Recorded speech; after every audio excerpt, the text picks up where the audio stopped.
მოგესალმებით, ეს YouTube საინფორმაციოა, მე ზურა ვარ. მე კი გური. თუ ჩვენს ვიდეოს ბოლომდე უყურებთ, სულ ბოლოს მუზებზე რაღაცას ვიტყვით. იცოდეთ, ყველაფერს ხედავთ და თუ პირდაპირ ბოლოსკენ გადაახვევთ, თქვენს ვიდეოში მუზებზე სიტყვები ავტომატურად ამოიჭრება. ჰ, ერთი ტაკეტილების სერიაში გადაიღეს, ის პროგრამისტის როლს ასრულებდა. გამოვიდა. კარგი სამსახიობო ნიჭით ვერ გამოირჩა, თუმცა IQ-თი გააკაჩინა.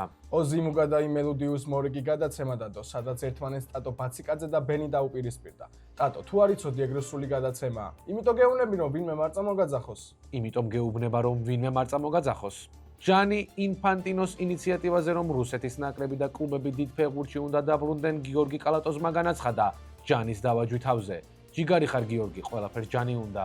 კაცებს სტუმრად ჰანგრიმენები ყავდათ. კაცები ჰაიპს ისევ აცრენ. ჰანგრიმენები 2 კვირის წინ იყვნენ ჰაიპში. მეტი მუშაობა და თანამედროვეობასთან კავშირია საჭირო. YouTube ჰაიპის დაჭერის კონსულტაციისთვის შეგიძლიათ ფაქსი გამოგვიგზავნოთ. ჯეორჯიან ბრაზერსმა მოგზაურობა ჰავაის კუნძულებზე დადო. პირველად უყურე ბრაზერს, როცა ტელეფონი ორივე ხელით მეკავა. ჯეოთიმის YouTube არხზე ახალი ვიდეო დაიდო, რატომ დარჩა ქოჩორა სპორტინგში, როგორ აღმოჩნდა ქვილითა მეჩში. თუ ამ სათაურმა არ დაგაინტერესათ, გეტყვით რომ ვიდეოში იანვრის ინსაიდებიც არის. სამარილეს YouTube არხზე მისაყოლებელი პოდკასტის 44 ეპიზოდში შალვა ნათელაშვილი ყავდათ სტუმრად. ძალიან ცუდი გამოვიდა. ვერაფერი ვერ მივაყოლე. ცუდია შალვა ნათელაშვილი YouTube-ზე რომ გამოჩნდა, ესე იგი YouTube-ის ზონემ ძალიან დაიწია. რატის არხზე ახალი ვიდეო დაიდო, 100 ლარი vs ულიმიტო ბარათი. რა თქმა უნდა ულიმიტო ბარათი, 100 ლარი ბევრი არაფერია. კარგი შეფასება იყო გური. სრულიად აპოლიტიკურ მისმინეს არხზე სრულიად აპოლიტიკურ წამყვანებთან სტუმრად პოლიტიკური ვადო მაჭავარიანი ყავდათ. ძალიან სახალისო გადაცემა გამოვიდა, იმენა ჩავიჯვი. მეა ჩამიჯვია, უბრალოდ ფერდები მტკიოდა. ბასტომ და ბენმა ეპშტეინის ფაილებზე ვიდეო გადაიღეს. ამერიკის ფედერალურმა სამსახურმა ორივეზე ძებნა გამოაცხადა.